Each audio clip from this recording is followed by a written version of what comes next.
Hai, apa khabar semua?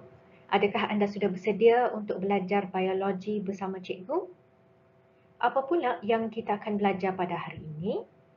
Kita masih lagi dalam bab 12, koordinasi dan gerak balas dalam manusia, dan topik yang kita akan belajar pada hari ini ialah 12.4 tindakan terkawal dan luar kawal.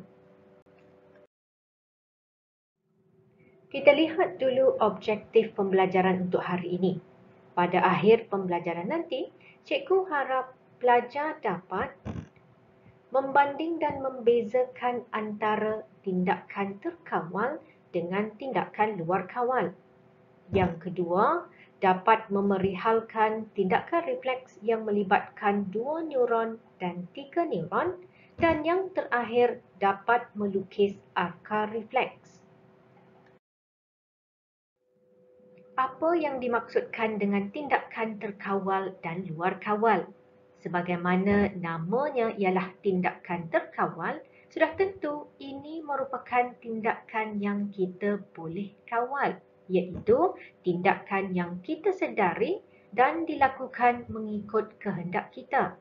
Manakala tindakan luar kawal berlaku secara automatik dan tanpa kita sedari.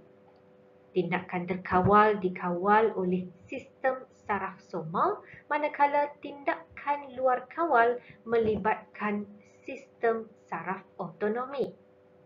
Bahagian otak yang mengawal tindakan terkawal ialah korteks cerebrum, manakala tindakan luar kawal dikawal oleh bahagian medulla oblongata dan hipotalamus. Efektor yang terlibat dalam tindakan terkawal ialah otot rangka, manakala efektor yang terlibat dalam tindakan luar kawal ialah otot licin dan kelenjar. Kedua-dua tindakan ini sudah tentu melibatkan rangsangan, impuls, neuron dan efektor. Sekarang kita akan lihat satu contoh tindakan terkawal yang melibatkan otot rangka. Katakan sekarang cikgu memberi arahan untuk menulis nota. Maka ini merupakan rangsangan yang akan dikesan oleh reseptor yang terdapat dalam organ deria kita. Maka reseptor akan mencetuskan impuls saraf yang dihantar melalui neuron deria ke sistem saraf pusat iaitu cerebrum. Cerebrum akan menginterpretasikan impuls saraf yang diterima dan seterusnya mencetuskan impuls saraf yang baharu untuk dihantar ke efektor. Ingat ya, memandangkan maklumat ini sampai ke korteks cerebrum yang merupakan aras kesedaran kita, maka persepsi tentang persekitaran luar dapat dihasilkan. Impuls saraf akan dihantar melalui neuron motor ke efektor dan akhirnya berlakulah gerak balas iaitu pelajar akan menulis nota. Seterusnya kita akan lihat pula tindakan luar kawal yang melibatkan otot rangka. Ya, kita sudah pun belajar sebelum ini bahawa efektor otot rangka ini adalah untuk tindakan terkawal. Tetapi terdapat satu tindakan luar kawal yang turut melibatkan otot rangka. Inilah tindakan refleks, iaitu gerak balas pantas terhadap rangsangan tanpa dikawal oleh otak. Ingat ya, terdapat juga beberapa tindakan refleks seperti bersin dan batuk yang dikawal oleh medulla oblongata. Tetapi untuk topik ini, kita akan fokus kepada tindakan refleks yang dikawal oleh saraf tunjang. Laluan saraf yang terlibat dalam tindakan refleks disebut sebagai arka refleks. Apa yang dimaksudkan dengan arka refleks? Lihat gambar yang ditunjukkan. Bermulalah dengan rangsangan yang akan dikesan oleh reseptor. Reseptor akan mencetuskan impuls saraf yang akan mengalir di sepanjang neuron deria. Neuron deria akan menghantar impuls saraf ini ke saraf tunjang, iaitu ianya akan dipindahkan ke neuron geganti. Impuls saraf seterusnya akan dipindahkan ke neuron motor dan akhirnya ke efektor. Jadi, laluan saraf bermulalah dari reseptor sehinggalah ke efektor dalam tindakan refleks dikenali sebagai arka refleks. Apa kepentingan tindakan refleks? Tindakan refleks menghasilkan gerak balas spontan tanpa perlu menunggu arahan daripada otak. Kenapa tidak bergantung kepada otak untuk menghasilkan gerak balas? Ingat ya, sekiranya impuls saraf perlu dihantar ke otak, maka otak akan mengambil masa untuk menganalisis maklumat sebelum dapat mencetuskan gerak balas. Maka masa tambahan ini boleh menyebabkan kecederaan yang serius. Contohnya, sekiranya kita tersentuh objek yang panas, sudah tentu kita perlu alihkan tangan kita dengan serta-merta. Lebih lama tangan kita bersentuhan dengan objek yang panas, lebih teruk dan serius kecederaan yang akan dialami. Sebab itu, penting untuk berlakunya tindakan refleks yang dikawal oleh saraf tunjang supaya kita dapat melakukan gerak balas dengan cepat. Selain itu, memandangkan tindakan refleks melibatkan saraf tunjang, maka otak dapatlah bertumpu kepada aras pemikiran yang lebih tinggi. Terdapat dua jenis arka refleks, iaitu arka refleks 3 neuron dan arka refleks 2 neuron. Kita lihat dulu arka refleks 3 neuron. Apa yang dimaksudkan dengan arka refleks 3 neuron? Sudah tentu ini melibatkan ketiga-tiga neuron, iaitu neuron deria, neuron geganti dan neuron motor. Contohnya ialah tindakan refleks apabila mengalihkan jari daripada ping tajam. Jari tercucuk ping tajam, maka ini merupakan rangsangan yang akan dikesan oleh reseptor. Contohnya nociceptor yang terdapat pada kulit. Maka reseptor ini akan mencetuskan impuls saraf yang akan dihantar ke saraf tunjang melalui neuron deria. Jadi lihat, impuls saraf akan mengalir di sepanjang neuron deria sehinggalah ke saraf tunjang. Apabila impuls saraf sampai di saraf tunjang, maka impuls saraf ini akan dipindahkan dari neuron deria ke neuron geganti. Impuls saraf seterusnya dipindahkan dari neuron geganti ke neuron motor melalui sinaps. Neuron motor akan mengalirkan impuls saraf dari saraf tunjang sehinggalah ke efektor. Maka efektor akan melakukan gerak balas yang bersesuaian, iaitu otot tangan akan mengejut dan jari dapat dialihkan dengan cepat. Ingat, tindakan refleks berlaku dengan sangat pantas dan secara spontan. Ini dapat mengelakkan kecederaan. Seterusnya kita lihat pula arka refleks 2 neuron. Sebagaimana namanya ialah arka refleks 2 neuron, sudah tentu ianya hanya melibatkan 2 neuron, iaitu neuron deria dan neuron motor. Contohnya, sentakan lutut atau juga dikenali sebagai refleks patella. Kadang-kadang, doktor akan menggunakan tukul refleksnya dan ketuk di bahagian bawah tempurung lutut. Ini merupakan ujian ringkas untuk mengenal pasti sekiranya terdapat sebarang masalah pada sistem saraf kita. Jadi apa yang berlaku semasa proses sentakan lutut? Perhatikan pada tendon di bawah tempurung lutut. Apabila tendon ini diketuk, maka otot quadriceps akan menjadi regang. Kita perlu ingat, pada otot quadriceps ini terdapat reseptor regangan. Maka reseptor ini akan mengesan rangsangan dan seterusnya mencetuskan impuls saraf. Impuls saraf seterusnya akan dialirkan di sepanjang neuron deria sehinggalah ke saraf tunjang.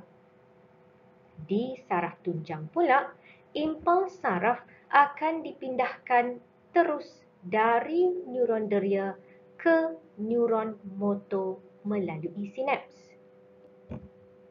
Neuron motor pula akan mengalirkan impuls saraf dari saraf tunjang ke efektor, iaitu otot quadriceps, di mana akan berlaku gerak balas, iaitu otot quadriceps ini akan mengecut dan menyebabkan kaki tersentak ke hadapan. Sebab itulah semasa melakukan ujian ringkas ini, doktor tidak akan berada di hadapan pesakit. Kerana ingat, sentakan lutut ini merupakan tindakan refleks yang berlaku secara automatik dan spontan. Dan lihat apa yang terjadi. Apa pula yang kita akan belajar sekarang? Seterusnya kita akan masuk topik 12.5, isu kesihatan berkaitan sistem saraf manusia. Jom kita belajar sama-sama. Pada akhir pembelajaran nanti, cikgu harap pelajar dapat berkomunikasi tentang isu kesihatan yang berkaitan dengan sistem saraf dan seterusnya memerihalkan kesan penyalahgunaan dadah dan alkohol terhadap koordinasi dan gerak balas manusia. Isu kesihatan pertama yang kita akan lihat ialah sklerosis berganda yang juga dikenali sebagai multiple sclerosis. Apa yang dimaksudkan dengan multiple sclerosis? Ini merupakan penyakit progresif akibat ketidaknormalan sistem keimunan yang menyerang salut myelin dalam otak dan saraf tunjang. Maksudnya, sistem keimunan yang sepatutnya hanya menyerang dan memusnahkan antigen, sekarang menyerang salut myelin. Kerosakan salut myelin ini akan menghalang penghantaran impuls dari dan ke otak dan seterusnya mencetuskan pelbagai masalah kesihatan yang lain. Isu kesihatan yang kedua ialah penyakit Alzheimer yang juga dikenali sebagai nyanyuk dalam kalangan orang tua. Apa yang berlaku dalam pesakit Alzheimer? Mereka mengalami kemerosotan otak. Lihat pada gambar yang ditunjukkan, yang di sebelah kiri merupakan otak individu yang normal, manakala di sebelah kanan ialah otak pesakit Alzheimer. Kita dapati otak pesakit Alzheimer mengalami kemerosotan dan saiznya juga telah menyusut, khususnya di bahagian yang mengawal memori dan juga bahasa. Apa kesan daripada kemerosotan otak? Ini akan menyebabkan mereka hilang keupayaan untuk menakul dan menjaga diri sendiri. Sebab itu, mereka akan rasa bercelaru, mudah lupa dan hilang arah walaupun berada di tempat yang lazim.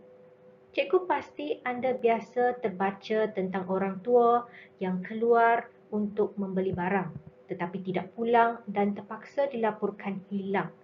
Individu-individu ini sudah tentu mengalami Alzheimer, iaitu nama sendiri pun sudah tidak ingat, apatah lagi alamat rumah sendiri. Dalam kes yang serius, pesakit Alzheimer akan hilang kebolehan untuk membaca, menulis, makan, berjalan dan juga bertutur. Sekarang kita lihat pula tentang penyakit Parkinson's. Penyakit ini melibatkan penyusutan sistem saraf yang menyebabkan anggota badan, rahang, kaki dan muka seseorang terketar-ketar. Malah, pesakit juga akan mempunyai kesukaran untuk mengekalkan postur dan keseimbangan badan. Lou Gehrig atau amyotrophic lateral sclerosis yang juga dikenali dengan singkatan ALS pula merujuk kepada kemerosotan dan kematian neuron motor. Lihat pada gambar yang ditunjukkan. Bagi pesakit ALS, neuron motor ini akan merosot dan akhirnya mati.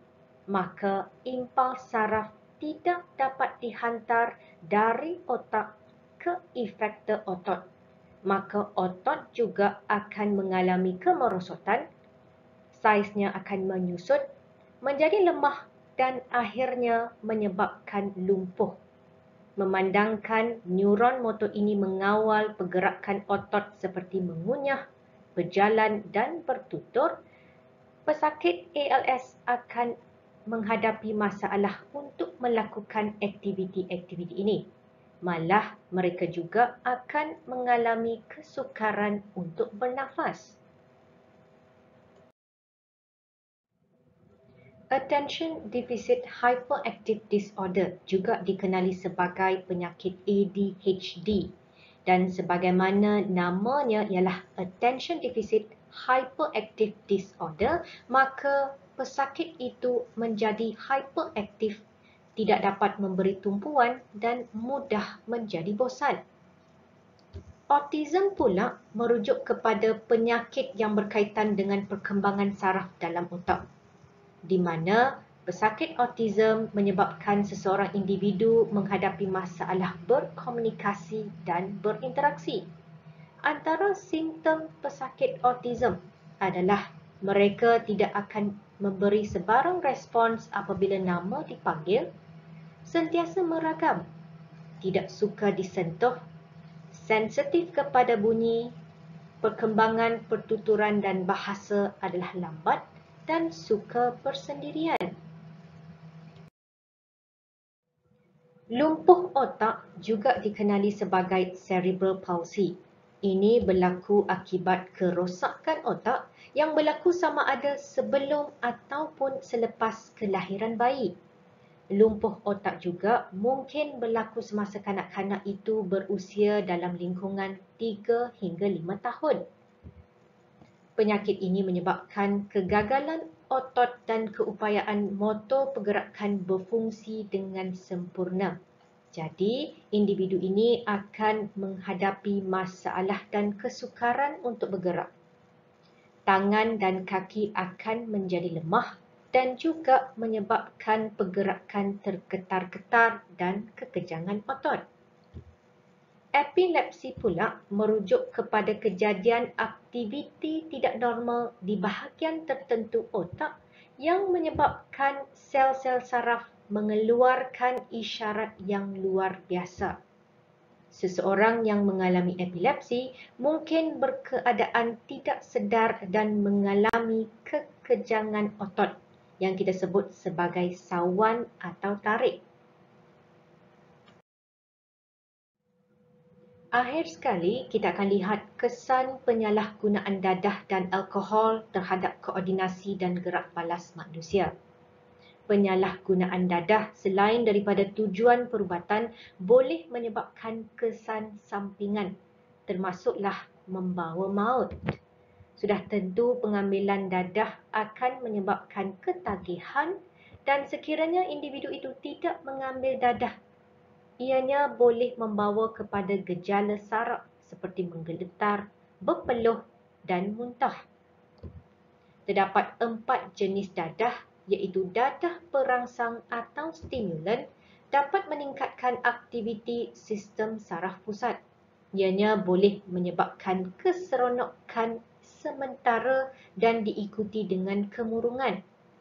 Dadah penenang atau depresan pula akan melambatkan penghantaran impuls saraf dan dapat menenangkan fikiran seseorang. dadah khayalan ataupun halusinogen. Sebagaimana namanya ialah halusinogen, sudah tentu akan menyebabkan halusinasi. Selain itu, dadah ini dapat melegakan kesakitan dan kegelisahan. Dadah narkotik pula akan melambatkan fungsi normal otak. Alkohol juga mengganggu koordinasi dan pemikiran serta melambatkan pemindahan impal saraf.